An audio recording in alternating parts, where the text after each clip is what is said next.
बिस्मिल्लाह hirRahmaan nirRaheem। अस्सलाम वालेकुम।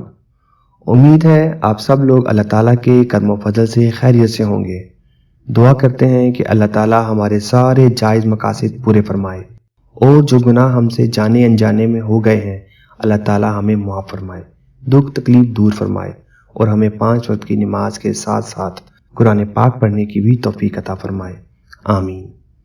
प्यारे भाइयों और बहनों, हर औरत की ख्वाहिश होती है कि शादी के बाद उसका शोहर, उसकी सास, ससुर, देवरानी, नंद उससे मोहब्बत करें, उसकी रिस्पेक्ट करें, इज़्ज़त और एहतराम से उससे मुखातिब हों और ख़ास तौर पर शोहर उससे मोहब्बत करे।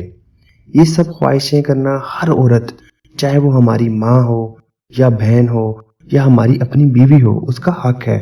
शोहर उसकी तमाम जायज़ ज़रूरियात पूरी करे, किसी दूसरी औरतों में दिलचस्पी ना ले और उसका ख्याल रखे, वैसे ही जैसे वो चाहता है कि उसकी अपनी बहन का ख्याल उसका हस्बैंड रखे।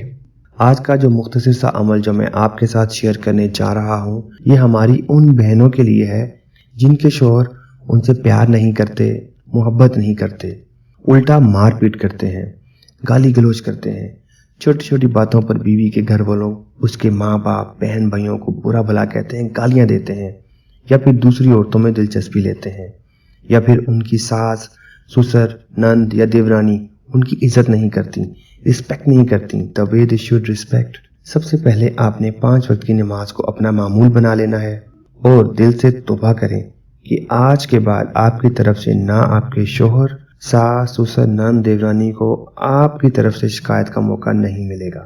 इसके बाद आपने 2 रकात नफल अदा करने हैं तौबा के। 2 रकात नफल तौबा अदा करने के बाद आपने अल्लाह ताला की राह में खैरात कर देना है, खर्च कर देना है, जितना भी आप खैरात कर सकते हैं अपनी हैसियत के मुताबिक। सदका देना अपनी ज़िंदगी का मामूल बना लेना है, चाहे आप 1 रुपया ही सदका करें।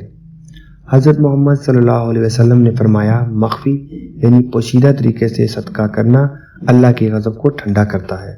इसके बाद आपने उठते बैठते, चलते फिरते, काम करते या फारिग बैठे हुए अल्लाह ताला के 2 नाम पढ़ते रहना है। अल्लाह ताला के 2 नामों का विर्द जारी रखना है, या रहमानु या रहीम, या रहमानु या रहीम। उठते बैठते चलते फिरते इसका आपने विर्द करते रहना है और घर में आपने दम कर देना है, यानी फूंक मार देना है।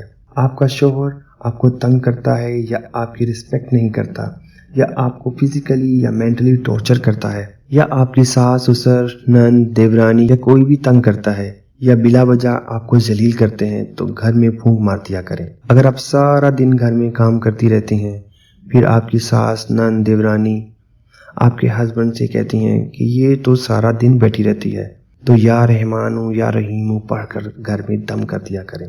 इंशा ताला घर के तमाम लोग आपकी इज्जत करना शुरू कर देंगे।